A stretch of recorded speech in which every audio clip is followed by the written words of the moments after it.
¿Qué tal amigos de YouTube? ¿Cómo están? Espero que estén bien.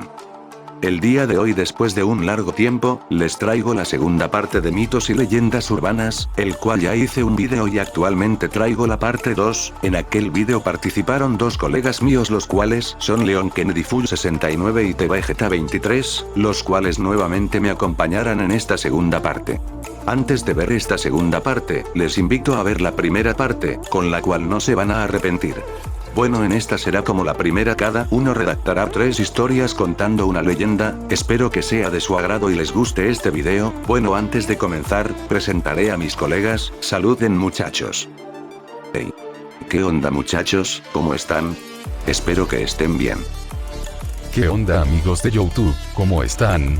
Espero que bien. Hoy vengo nuevamente a participar en uno de los videos desastre, con lo cual espero que este video sea de su agrado y les guste. Apoyen a mi amigo Sastre, ya que tiene buen contenido. Bueno chicos, sin más demora, comencemos con el video.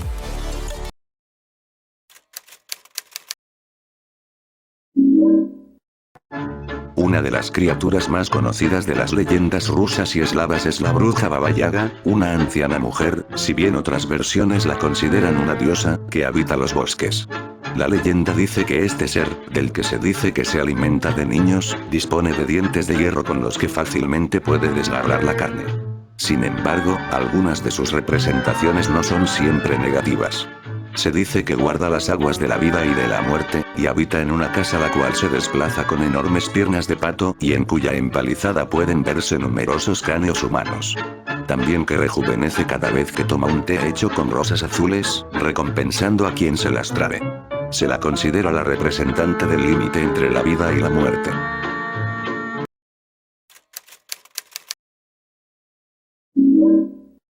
Los sucesos de muñecas y muñecos infantiles que adquirieron vida propia no son tan raros como podría creerse. A los conocidos casos de la muñeca Annabelle, que permanece actualmente en el Museo de Horror de los Warren en Estados Unidos, o el muñeco de paja Robert, que inspiró la película Chucky, existen otros casos de juguetes malditos o poseídos. En Japón, tierra de mitos, fantasmas y criaturas extrañas, ocurrió hace más de 8 décadas el increíble caso de Okiku, la muñeca poseída presuntamente por un espíritu y cuyo cabello no para de crecer. La historia de este sobrenatural juguete se relaciona con una pequeña niña japonesa llamada Kikuko Suzuki, de 3 años de edad, quien en 1932 contrajo una grave enfermedad que la obligó a guardar cama durante algunos meses. Durante su convalecencia, el hermano mayor de Kikuko, Eikichi Suzuki, de 17 años, visitó la ciudad de Hokkaido, Sapporo, lugar donde le compró un regalo a su pequeña hermana enferma. Se trataba de una simpática e inofensiva muñeca que medía unos 40 cms. De alto, tenía un pelo negro cortado a la altura de los hombros y vestía con un kimono tradicional japonés. Sus ojos, además, parecían perlas negras dentro de una cara blanca de porcelana hiperrealista. En cuanto Eikichi vio la muñeca, supo inmediatamente que parecía hecha especialmente para su hermana. Por ello, la compró de inmediato. Cuando Kikuko recibió la muñeca de manos de su hermano, no volvió a separarse de ella. De inmediato la bautizó con el nombre de Okiku, jugaba a diario con ella, la cuidaba a conciencia para que no sufriese daños y le hablaba en los típicos juegos infantiles que suelen jugar las niñas de corta edad. No obstante, con el paso del tiempo la salud de Kikuko comenzó a empeorar. Tanto, que, en enero de 1933, la niña falleció tras pasar algo más de 5 meses postrada en su cama, acompañada a diario por su inseparable muñeca. Como era costumbre en Japón, el día de la cremación del cadáver de Kikuko sus familiares colocaron los objetos que la niña más estimaba para que se quemasen junto a ella, pero debido al gran dolor de su pérdida, la familia olvidó dejar la muñeca entre los objetos que debían incinerarse. Contrarios a quemarla a posteriori, la familia decidió finalmente conservar la muñeca, colocándola algunos días después junto a las cenizas de la pequeña en un pequeño altar dentro de la vivienda familiar. Sin embargo, con el paso del tiempo la familia se percató, con espanto, que el cabello color azabache y liso de la muñeca, que había sido cortado hasta los hombros en un estilo tradicional, comenzaba inexplicablemente a crecer. En cosa de semanas el cabello había crecido hasta las rodillas de la muñeca, lo que movió a pensar a la familia que el espíritu de Kikuko estaba de alguna manera dentro de la muñeca. Incluso cuando volvieron a cortar de nuevo el pelo de la muñeca, este volvía a crecer inexplicablemente.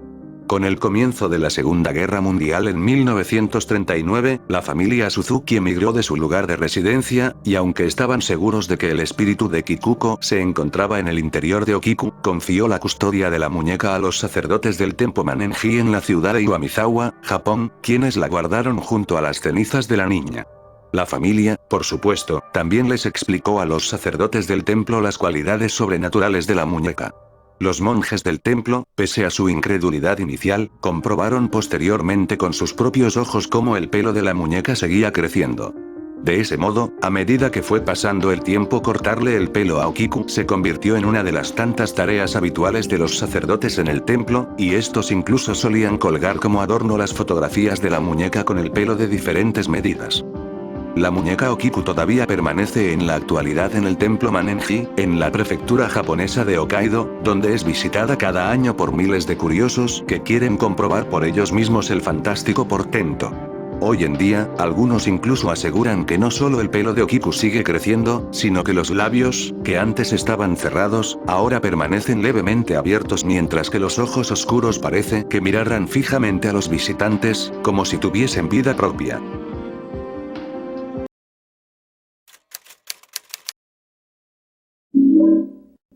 A pesar de su abandono, esta estructura localizada en el malecón de Naguabo, a orillas del Mar Caribe, todavía proyecta parte de la ostentosidad arquitectónica de su estilo victoriano. Pero algunos compueblanos aseguran que entre sus ruinas habitan espectros que provocan sustos e invitan a dudar sobre la idea de atravesar la deteriorada mansión. Váyanse de aquí. Fue una de las parafonías grabadas por el investigador paranormal Andrew Álvarez en una de sus investigaciones. Según relata, al escuchar la grabación se distingue una voz masculina. La entidad nos botó de allí, menciona. La experiencia tuvo lugar hace cerca de 8 años. Cabe mencionar que parte de la historia de esta antigua residencia se relaciona con la época de plantaciones de azúcar y esclavitud.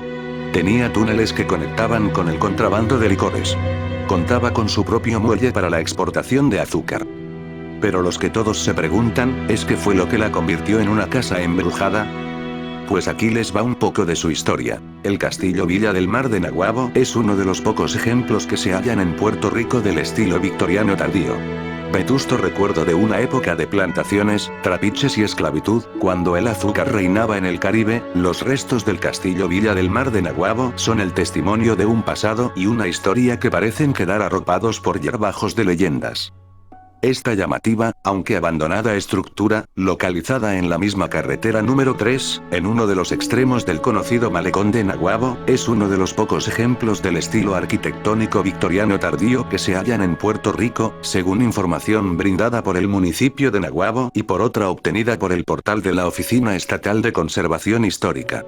Su valor arquitectónico, demostrado a través de sus losas criollas de distintos colores y patrones, sus 18 columnas jónicas y sus techos a 4 aguas y hexagonales en su distintivo torreón, ha sido anotado por el Instituto de Cultura Puertorriqueña, que desde el 1977 la incluyó en su inventario de monumentos históricos. Pero en su época, la residencia, construida a orillas del Mar Caribe, fue eje del comercio antillano al contar con su propio atracadero, el cual era utilizado por sus propietarios para la exportación del azúcar y de otros productos a las islas cercanas. Y según la lengua popular, los túneles que muchos alegan que poseía la casa son semilla de leyendas que relatan que desde allí se contrabandeaba ron, que uno de los túneles llegaba hasta la iglesia del pueblo y que otro llevaba hasta una central azucarera propiedad de la familia. Fue en el 1885 que el capitán del ejército español, don Luciano Fuertes, y su esposa doña Margarita Ruz, él de Asturias y ella de Islas Canarias, llegaron a Puerto Rico y se establecieron en la playa de Naguabo. Allí desarrollaron sus negocios y su fortuna, por lo que Fuertes decidió traer a su sobrino, Faustino Rodríguez Fuertes, para que le ayudara con los trabajos familiares cada vez más exigentes. Con el paso del tiempo, Rodríguez Fuertes terminó enamorándose de la hija del matrimonio, Carmen Fuertes Ruz, y cuando se casaron pasaron a vivir en la casona que ocupaba el espacio del castillo en la bahía de Úcares. El matrimonio prosperó económicamente al fundar centrales azucareras como la Central Triunfo y la Central Gurabo, además de la fábrica de ron Sobrino, antes de que ordenara, en el 1917, la construcción del castillo. Fue su hija, Rosalía, quien heredó la mansión años después con todo su mobiliario, sus amplios balcones y sus tejas barnizadas.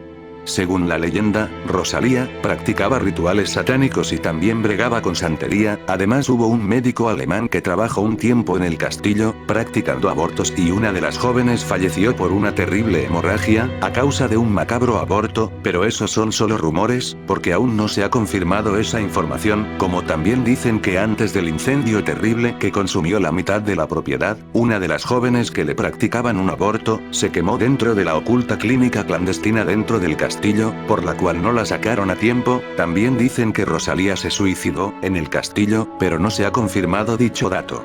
Cuando esta falleció, el castillo fue arrendado a la base naval de Roosevelt Roads para ser utilizada como residencia.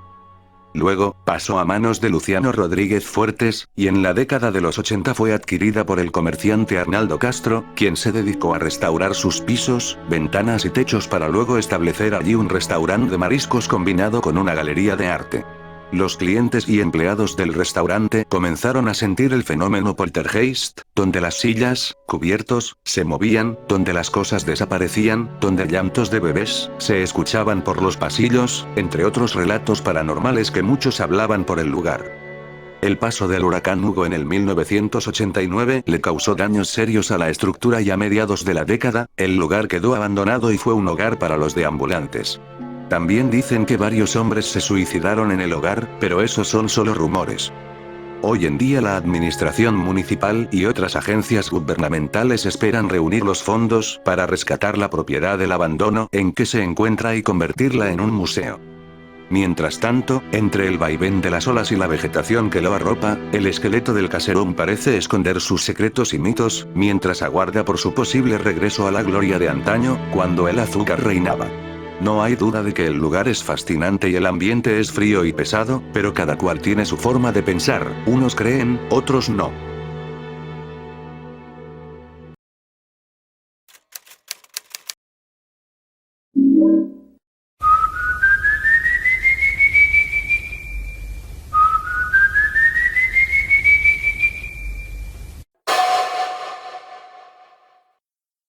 El Silbón es un espectro del folclore de Venezuela y Colombia, especialmente de los llanos, el cual, según la tradición oral, es el alma en pena de un joven que asesinó a su padre.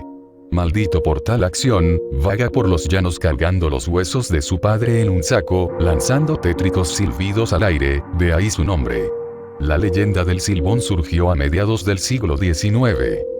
Según la leyenda, un joven terco y maleducado mató y destripó a su propio padre, ya que una noche le dijo a su madre que quería siervo para cenar, por lo que la mujer le dijo que acompañara a su padre para cazarlo. Sin embargo, el hombre al no lograrlo fue asesinado por su propio hijo, quien luego le dio los sesos de su padre a su madre para que los cocinara. Tras este hecho, su abuelo mandó atar al joven a un poste en el medio del campo, a destruirle la espalda a latigazos, que sus heridas fueran lavadas con aguardiente, y a liberarlo junto a 2 perros hambrientos y rabiosos. Hay versiones también que después de haberlo torturado, su abuelo lo condenó a vagar siendo perseguido por el llamado perro tureco o perro del diablo. Antes de liberarlo, su abuelo lo maldijo y condenó a portar los huesos de su padre por toda la eternidad.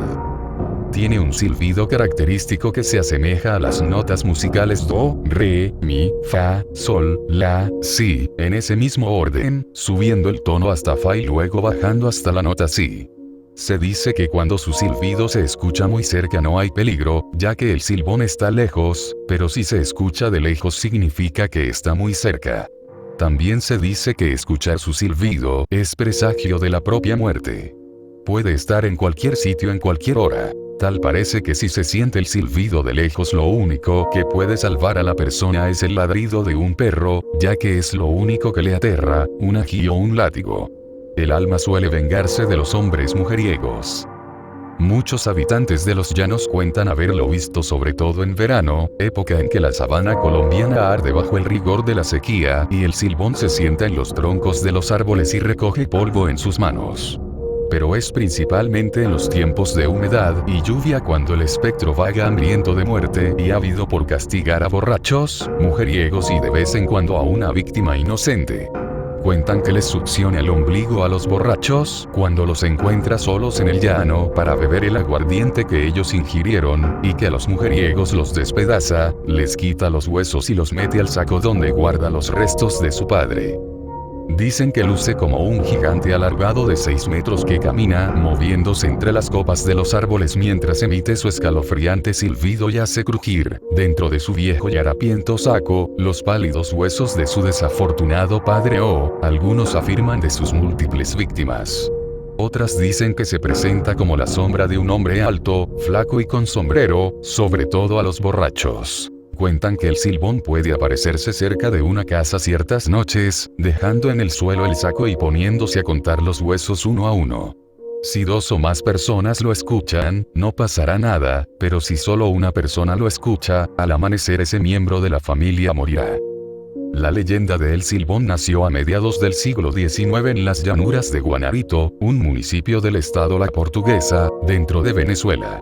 Después la leyenda migró a los llanos de Cojedes y Barinas, y hoy en día inclusive se la encuentra en ciertas zonas de la llanura colombiana. Cuentan que cierto joven descubrió que algo extraño estaba pasando entre su esposa y su padre.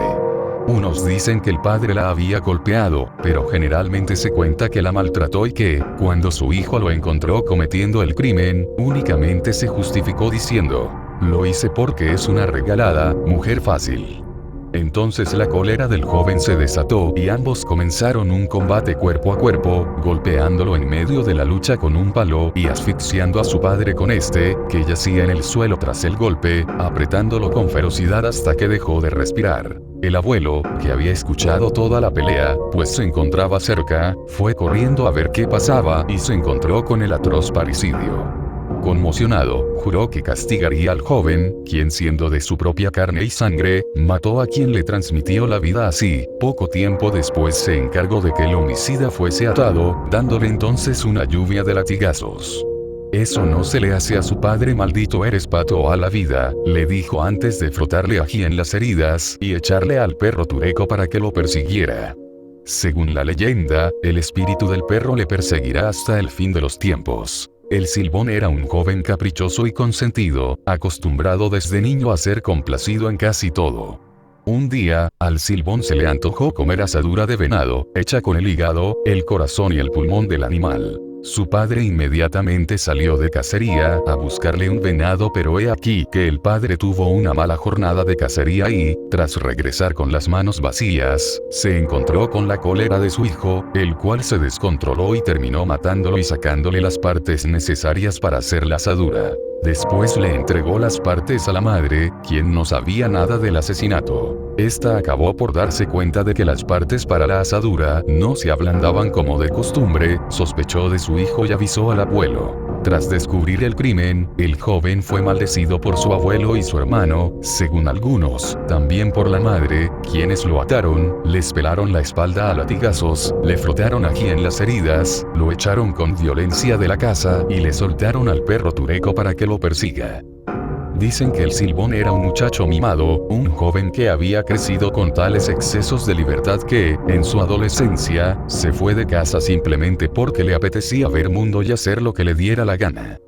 Fuera de casa, el Silbón llevó una vida libertina en la que las fiestas y los excesos de alcohol estaban a la orden del día. Como era violento, cuentan que mató a varias personas y que por ello estuvo muchas veces en prisión. No se sabe cómo salía tan rápido. Pero finalmente el Silbón se cansó de todos los golpes y maltratos que le costaban los excesos de su vida pendenciera y libertina, por lo cual un buen día volvió al rancho de sus padres y allí, pese a todas sus atroces proezas, fue recibido con alegría y afecto. Ya pasados algunos días, el Silbón invitó a su padre de cacería. Y, cuando estaban algo adentrados en el bosque después de que el muchacho guiara al padre por un buen rato, encontraron un árbol delgado y torcido que les obstaculizaba el paso. Surgió entonces el siguiente diálogo entre el hijo y su padre. «Papá, ¿por qué no enderezas ese palo? Está atravesando el camino. ¿Por qué no lo enderezas? Ay, hijo. Ese ya no se puede enderezar, debía hacerse cuando estaba tierno, cuando estaba chiquito, ya está muy formado y crecido, ya no se puede. ¿Dónde aparece? Muchos son los habitantes de los llanos que cuentan haberlo visto sobre todo en verano, época en que la sabana venezolana arde bajo el rigor de la sequía y el silbón se sienta en los troncos de los árboles y recoge polvo en sus manos. Pero es principalmente en los tiempos de humedad y lluvia cuando el espectro vaga hambriento de muerte y ávido por castigar a borrachos y mujeriegos y a una que otra víctima inocente. Y es que cuentan que a los borrachos les succiona el ombligo para beberse el aguardiente que ellos ingirieron cuando se los encuentra solos por el llano, y que a los mujeriegos los despedaza y les quita los huesos y los mete al saco donde guarda los restos de su padre. ¿Cómo es el silbón? Algunas versiones dicen que es como un alargado gigante de unos 6 metros, que camina moviéndose entre las copas de los árboles mientras emite su escalofriante silbido y hace crujir, dentro de su viejo y harapiento saco, los pálidos huesos de su infortunado padre. O, según afirman algunos, de sus múltiples víctimas. Otras versiones dicen que, sobre todo a los borrachos, se les presenta como la sombra de un hombre alto, flaco y con sombrero. ¿Cómo son sus silbidos? Existe la creencia de que sus silbidos se suceden unos a otros en ciclos de do, re, mi, fa, sol, la, si, que se escuchan cercanos cuando no hay peligro y lejanos cuando sí lo hay, pues cuanto más lejanos suenan más cerca está. Unos piensan que escuchar su silbido es un presagio de la propia muerte, que puede oírsele en cualquier sitio y hora, y que si lo oyes lejos entonces no te queda más salvación que el ladrido de un perro. O, para otros más optimistas, también el ají, un fruto rojo y muy picante que se emplea como condimento, y el látigo. ¿Qué hace el silbón? Cuentan que, en ciertas noches, el silbón puede aparecerse cerca de una casa, dejando en el suelo el saco y poniéndose a contar los huesos uno a uno. Si una o más personas lo escuchan, no pasará nada. Si nadie lo escucha, al amanecer un miembro de la familia nunca despertará. En los llanos orientales de Colombia, donde le llaman el silbador, creen que es el alma errante de un mujeriego parrandero que murió en soledad. La gente afirma que él busca la compañía de alguien que a esas horas de la noche ose cabalgar. Pero aquella versión amable es una excepción, pues, también en Colombia, otros dicen que el silbador persigue a las embarazadas, que su silbido penetra los oídos e infunde frío y que, si alguien lo escucha en tono agudo, pronostica la muerte de una mujer, mientras que si suena grave pronostica la de un hombre. En cualquier caso, esa mujer o hombre es generalmente alguien conocido por parte de quien ha escuchado el silbido. ¿Cuál es el origen del silbón? La leyenda de El Silbón nació a mediados del siglo XIX en las llanuras de Guanarito, un municipio del estado La Portuguesa, dentro de Venezuela. Después la leyenda migró a los llanos de Cojedes y Barinas, y hoy en día inclusive se la encuentra en ciertas zonas de la llanura colombiana.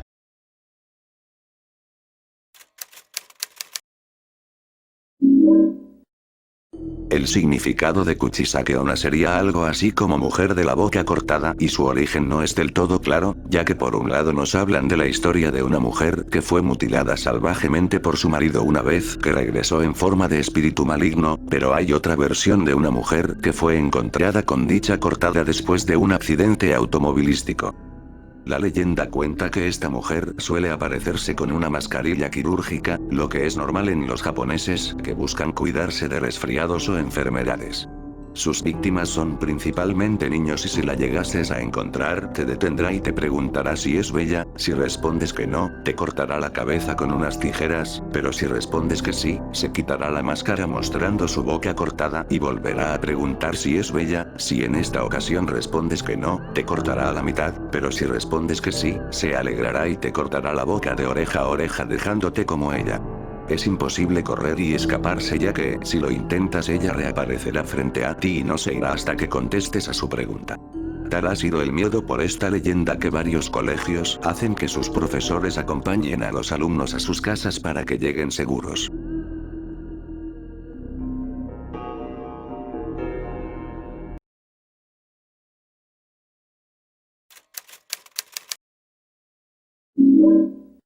La cegua, también conocida como segua o tsegua, es un personaje de una leyenda típica de Centroamérica, de origen mesoamericano. Según la leyenda, la cegua es un ser monstruoso que se aparece de noche por caminos solitarios a los hombres mujeriegos que viajan solos, generalmente a caballo, o en automóvil o motocicleta, en relatos más modernos, bajo la forma de una hermosa muchacha. Es descrita como una joven muy linda, blanca, o morena, según la versión, de rostro ovalado, ojos negros y grandes, largo pelo rizado de color negro y boca preciosa, con labios rojos como sangre, con una voz divina que arrulla como canto de sirena, y de cuerpo con curvas pronunciadas, esbelto y tentador. Va vestida de negro completo o de blanco y en algunas ocasiones, con un vaporoso vestido de color rosado, y en otras versiones, con un lujoso vestido de época. En la versión nicaragüense, además, podría llevar puesto sobre el rostro un delicado velo. Al verla, ella convencería al varón de que la suba a su caballo.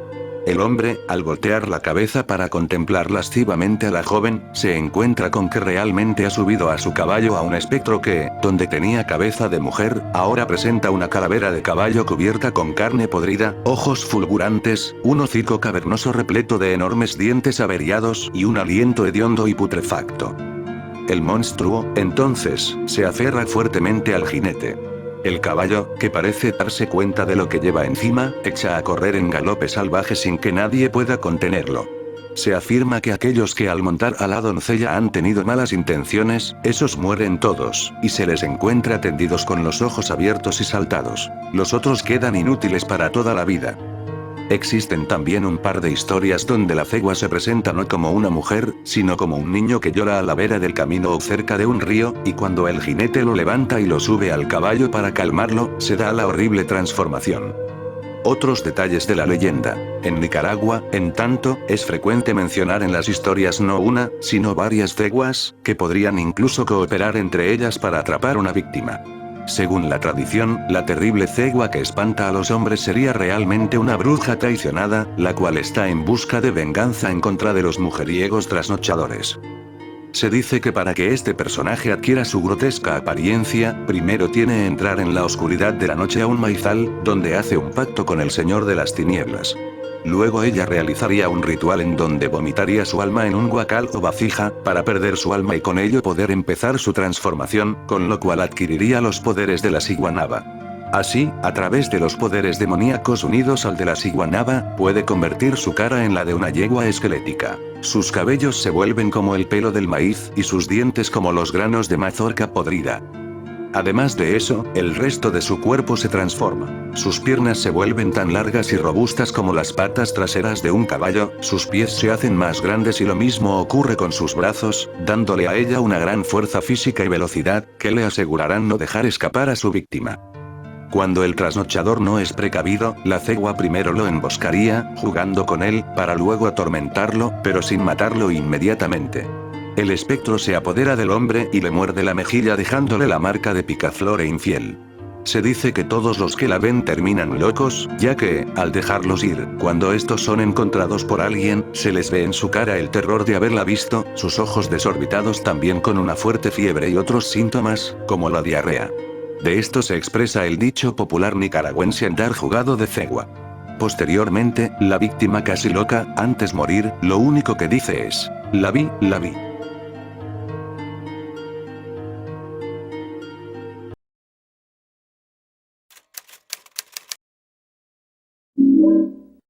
En la década de los 70 un padre y su hija llegaron a la ciudad de Monterrey, Nuevo León, con la esperanza de tener una vida tranquila. La menor, afectada por una parálisis prematura por lo que se movía en silla de ruedas. Su padre, como un acto de amor, decidió construir una enorme casa con diseño cilíndrico, interconectada con rampas y grandes ventanales para que su hija pudiera moverse con comodidad en toda la casa y pudiera disfrutar toda la vista de la ciudad. La construcción del innovador hogar empezó de inmediato. Decenas de albañiles fueron reunidos para la tarea. La gente trabajaba hasta altas horas de la noche para terminar la construcción en cuanto antes. Pasaron los meses, y conforme comenzaba a levantarse la estructura, la tensión y un miedo inexplicable se comenzó a apoderar de ellos. De pronto, todo empeoró. Empezaron a desaparecer herramientas, los albañiles se culpaban entre ellos sin encontrar ninguna explicación lógica a lo que ocurría. Los albañiles convocaron a una en la construcción para encontrar alguna solución. Lo que sucedió fue que se emborracharon y nadie se presentó a trabajar el día siguiente, salvo 3 de ellos. 2 de ellos se dedicaron a arreglar el piso de abajo, mientras otro fue al piso de arriba.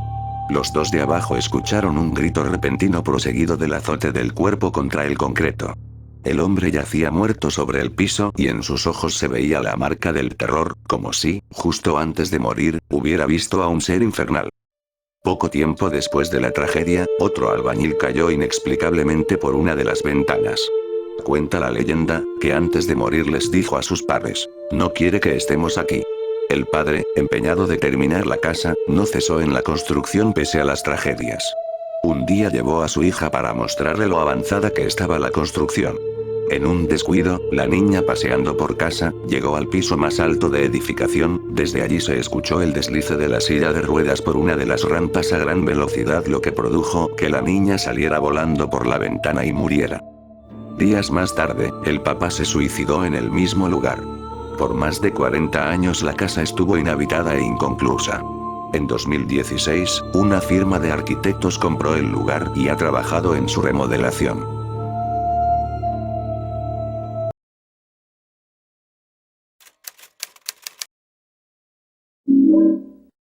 La Llorona es un espectro del folclore hispanoamericano que, según la tradición oral, es el alma en pena de una mujer que ahogó a sus hijos, y que luego, arrepentida y maldecida, los busca por las noches por ríos, pueblos y ciudades, asustando con su sobrecogedor llanto a quienes la ven u oyen. Su leyenda posee gran diversidad de versiones, con generalidades y particularismos propios de muchas regiones geográficas.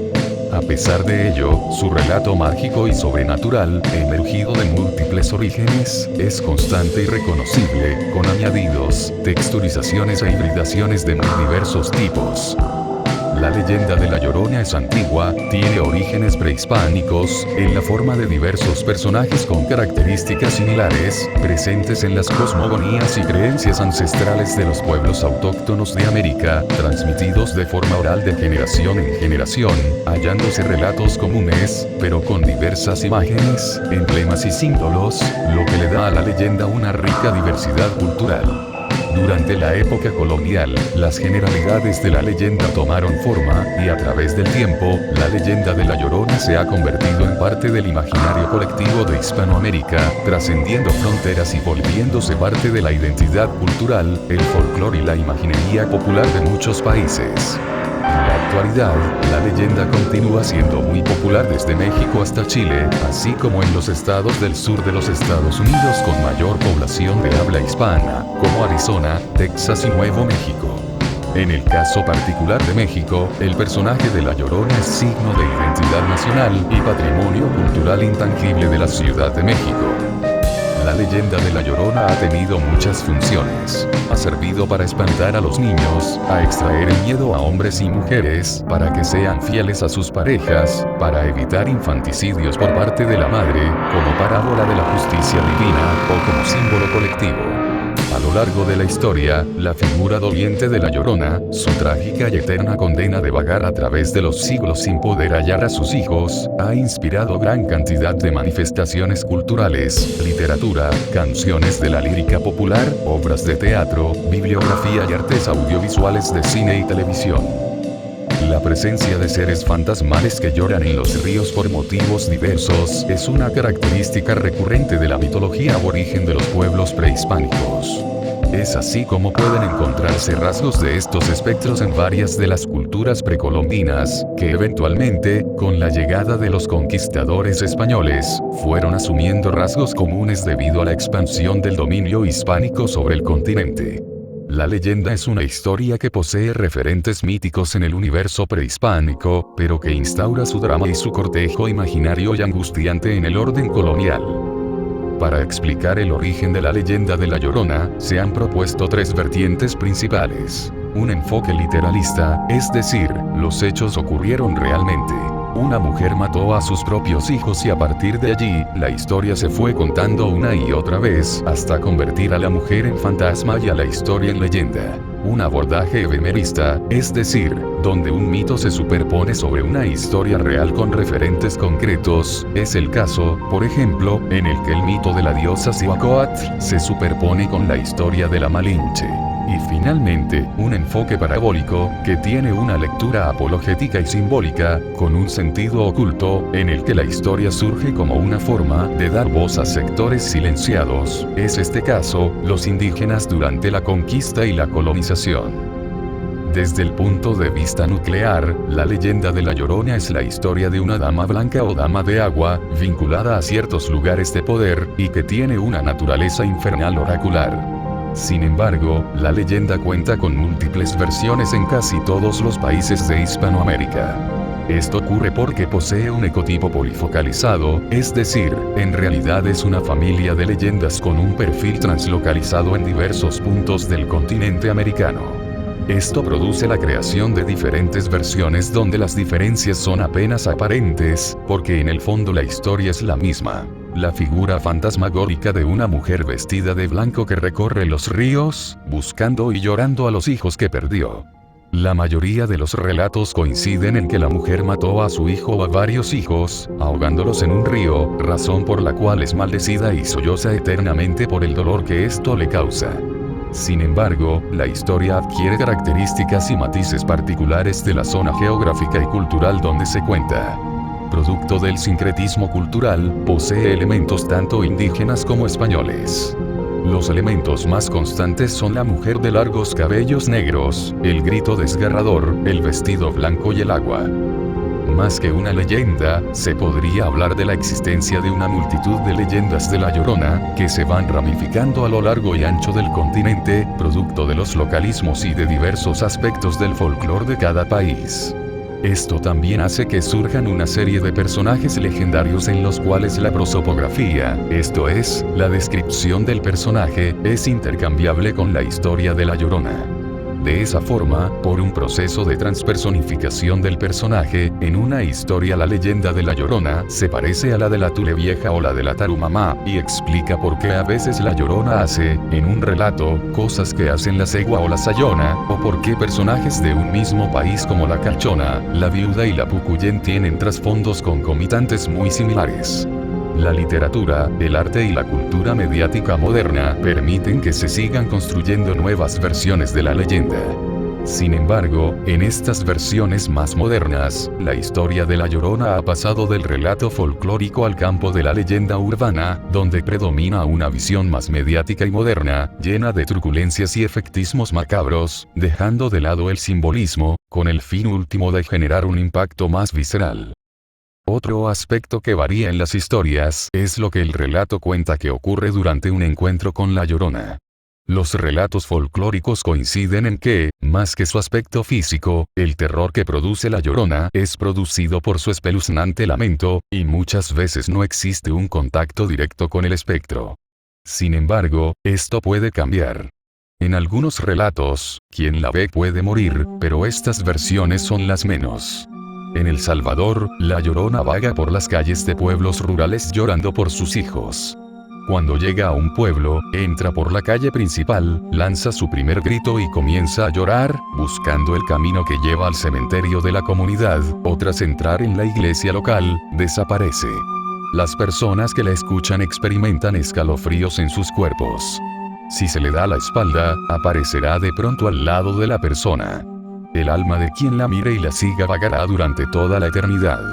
En una versión de Costa Rica, se anota que La Llorona es inofensiva porque su única preocupación es encontrar a su hijo, pero en otra versión del mismo país, encontrársela puede significar la muerte, ya que asesina a la persona confundiéndola con su burlador.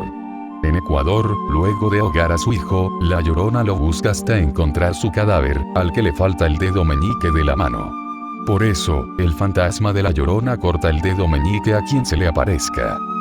La mayoría de los relatos la describen como una mujer de vestimenta blanca y el cabello largo y oscuro, que peina su cabellera mientras llora. Puede tener el rostro pálido como una calavera. En algunas versiones, lleva una bata blanca larga y encima otra bata de color negro con capucha. En algunas versiones de Guatemala y en la de Aguascalientes, México, tiene cara de caballo, como la ciguanaba o cegua. Puede ir tomando aspectos cada vez más monstruosos según la historia, se mezcla con otros relatos locales. En Costa Rica y Panamá, la leyenda de La Llorona tiene similitudes con la de la Tulevieja, originaria de los pueblos talamanqueños de ambos países, y la Tepesa, oriunda de las comarcas indígenas y muy popular en las tierras de las provincias panameñas de Los Santos, Veraguas y Chiriquí. La Tulevieja es una vieja sucia y horrenda, vestida de harapos y con patas de ave, mientras que la Tepesa tiene largos cabellos enmarañados y el rostro cubierto de agujeros. Ambas leyendas narran historias de mujeres que matan a sus hijos y son condenadas a vagar como horripilantes espectros monstruosos. En Colombia, La Llorona es el fantasma errante de una mujer que recorre los valles y montañas, cerca de los ríos y lagunas, vestida con una bata blanca que la cubre hasta los talones. Tiene el cabello largo, negro y rizado, también puede ser de color plateado, café y dorado, y en él se posan grillos, luciérnagas, cocuyos y mariposas. Su rostro es una calavera aterradora, y en las cuencas de sus ojos giran dos bolas incandescentes. Las mangas de la batola le llegan hasta sus muñecas y con sus manos grandes, huesudas y ensangrentadas, arrulla a un bebé muerto. Al gemir, La Llorona derrama lágrimas de sangre sobre la mortaja azul de la criatura, que conserva una expresión angelical y con sus ojos parece acusar a la madre que le quitó la vida. En Antioquia, La Llorona toma el nombre de la María Pardo, mientras que, en la región de Pasto, la Tarumamá, una vieja monstruosa con cascos de mula por pies y grandes senos que se echa a la espalda, castigada como un alma en pena por haber abandonado al hijo que tuvo sin ser casada, para tapar su vergüenza. En Venezuela, la Sayona es un personaje similar, que se les aparece a los hombres parranderos e infieles, mostrando unos enormes colmillos. Durante la colonia, algunas mujeres se disfrazaban de la Sayona para pasar desapercibidas y verse con sus amantes. Otro personaje similar es la viuda, que aparece en leyendas de Chile y Argentina. Esta es una mujer alta y delgada, vestida de negro, que se aparece por lugares, caminos y puentes apartados, a quien no es posible verle la cara y, en algunas ocasiones, tampoco los pies, de modo que parece que flota en el aire. En la versión urbana este ser sonríe a los hombres y a veces los acompaña a un trecho del camino, sin hacerles nada, y esquiva a las mujeres. En la versión rural, es una mujer alta y enjuta, vestida de blanco, que camina trepada en zancos, y que gusta de quitar sus pertenencias a los viajeros. En la región de Catamarca, Argentina, se le añade una cabellera desgreñada, unos pies muy blancos y sensuales, y la particularidad de arrojar fuego por la boca. En algunas historias, puede tomar la forma de animales. Al igual que La Llorona, la leyenda cuenta que se trata de una mujer que arrojó a su hijo a un río, y al igual que la cegua y la sayona, puede transmutar su rostro en una calavera, y se sube a los caballos de los infieles, para matarlos de un susto mortal con un gélido abrazo. ¿Sam?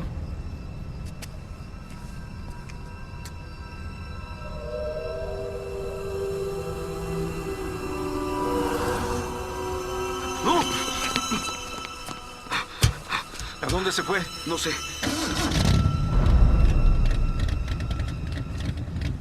¿Qué rayos? ¿Quién conduce tu auto?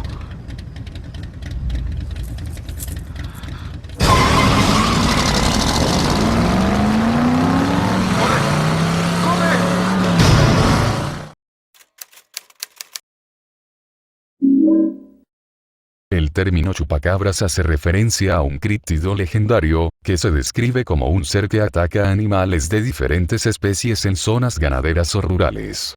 El mito tuvo su origen en Puerto Rico en 1995, y desde entonces se han reportado diversos supuestos avistamientos en lugares tan lejanos a la isla como Maine y Chile, e incluso provenientes de países fuera del continente americano, como Rusia y Filipinas.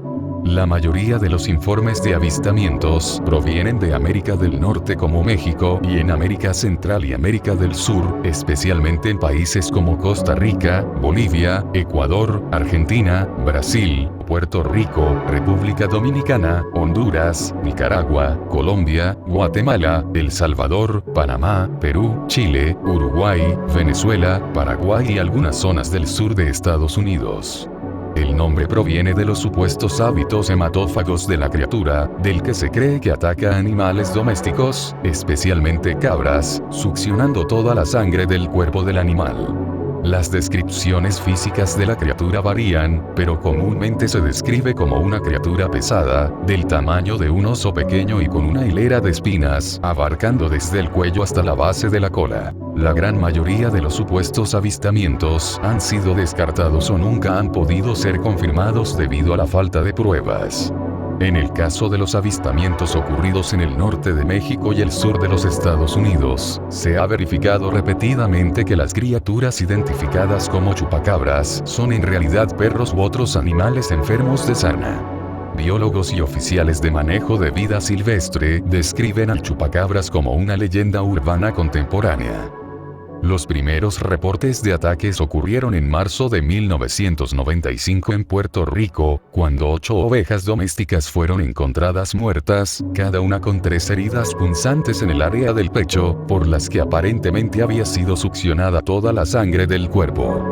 Algunos meses después, una testigo presencial llamada Madeline Tolentino declaró haber visto a la criatura en el pueblo puertorriqueño de Canovanas, afirmando también que alrededor de 150 animales domésticos habían sido encontrados muertos.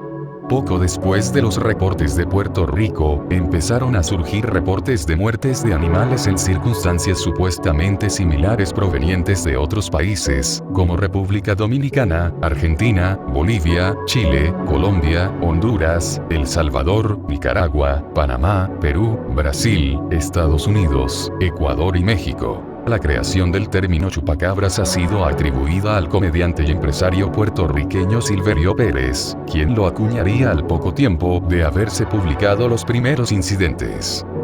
La descripción más común del chupacabras es la de una criatura parecida a un reptil, de piel coriácea o escamosa, de color gris verdoso y de espinas afiladas o plumas a lo largo de la espalda. Se describe como un animal de poco más de 1 metro de altura, y que al estar de pie o saltar guarda cierta similitud con un canguro. Una descripción menos común del chupacabras es la de una raza extraña de perro salvaje. Esta variante es descrita comúnmente como carente de pelo y con una columna vertebral pronunciada, de cuencas oculares inusualmente profundas, colmillos y garras. Se dice que el chupacabras vacía completamente de sangre, y en ocasiones de órganos, a sus víctimas, normalmente a través de 3 agujeros en forma de un triángulo invertido, aunque hay relatos que citan 1 o 2 agujeros. En el libro Journey to the Polar Sea, escrito por Sir John Franklin en 1823, dice: los melancólicos sonidos que se oyen en las silenciosas noches de verano, y que la ignorancia de los hombres blancos considera como los gritos del chupacabras, Godsucker en inglés, son realmente, según mi informante, un indio, los lamentos de estos infelices seres, refiriéndose a los espíritus de determinados muertos. Según esto, el mito del chupacabras tiene al menos 200 años de antigüedad y fue llevado a América por los europeos. Una investigación realizada por el autor Benjamin Radford llegó a la conclusión de que la descripción dada por la testigo original en Puerto Rico, Madeline Tolentino, se basó en la criatura Seal de la película de ciencia ficción Especies. De acuerdo con el autor Scott Corrales, la criatura Seal es casi idéntica a la descripción de la chupacabras hecha por Tolentino, y supuestamente la testigo habría visto la película antes de reportar el avistamiento. Corrales explica también que Seal y el chupacabras comparten varias características físicas, incluyendo las espinas de la espalda. Radford concluyó que la descripción más importante del chupacabras no es fiable. Este problema afecta seriamente la credibilidad del chupacabras como una criatura real. Adicionalmente, los reportes de que a las víctimas se les había succionado la sangre nunca fueron confirmadas por una necropsia, la única manera de confirmar esta conclusión. Un análisis realizado por un veterinario a 300 supuestas víctimas del chupacabras encontró que no habían sido desangradas. Al parecer, los testigos interpretaron la falta de sangre en alguna área con una extracción de la misma, cuando otra explicación puede ser que el animal que atacó a la víctima no mordiera una arteria principal, o que ésta se desangrara internamente. Radford dividió los reportes del chupacabras en dos categorías: los informes de Puerto Rico y Latinoamérica, donde a los animales se les ataca y, supuestamente, la sangre se les extrae. Los informes en Estados Unidos de mamíferos, la mayoría de perros y coyotes afectados por sarna, a los que la gente llama chupacabras por su aspecto extraño. A finales de octubre de 2010, el biólogo Barry O'Connor, de la Universidad de Michigan, llegó a la conclusión de que todos los informes de los chupacabras en los Estados Unidos eran coyotes infectados por el parásito Sarcoptes scabiei, el ácaro de la sarna, cuyos síntomas podrían explicar la mayoría de las características del chupacabras: poco pelaje, piel gruesa y olor intenso. O'Connor determinó que los ataques se produjeron porque esos animales estarían tan debilitados que les resultaría difícil la caza. Por lo tanto, podrían verse obligados a atacar al ganado, más fácil que cazar un conejo o un ciervo. Aunque varios testigos llegaron a la conclusión de que los ataques no podían ser obra de perros o coyotes porque la víctima no había sido devorada, dicha conclusión no es correcta. De acuerdo con expertos, tanto perros como coyotes pueden matar una presa y no consumirla, ya sea por inexperiencia, lesiones o dificultad para matarla. La presa también puede sobrevivir al ataque directo, pero morir luego por hemorragia interna o un choque circulatorio. La presencia de dos agujeros en la presa, correspondientes a colmillos, son de esperar, ya que esta es la única manera que la mayoría de los animales carnívoros terrestres tienen de atrapar a su presa.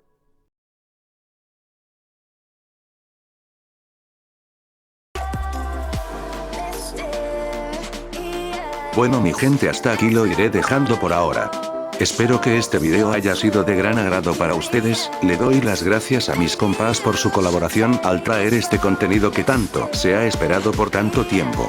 Y nada pues, les invito a darle un like, a suscribirse y darle una campanita para que te llegue más contenido cada vez que suba las veces que pueda.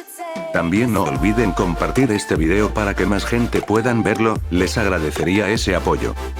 Bueno ya saben, se me cuidan mucho. Tomen mucha agua, coman bien y vayan mucho al gimnasio, leer la Biblia, porque esto fue un día normal.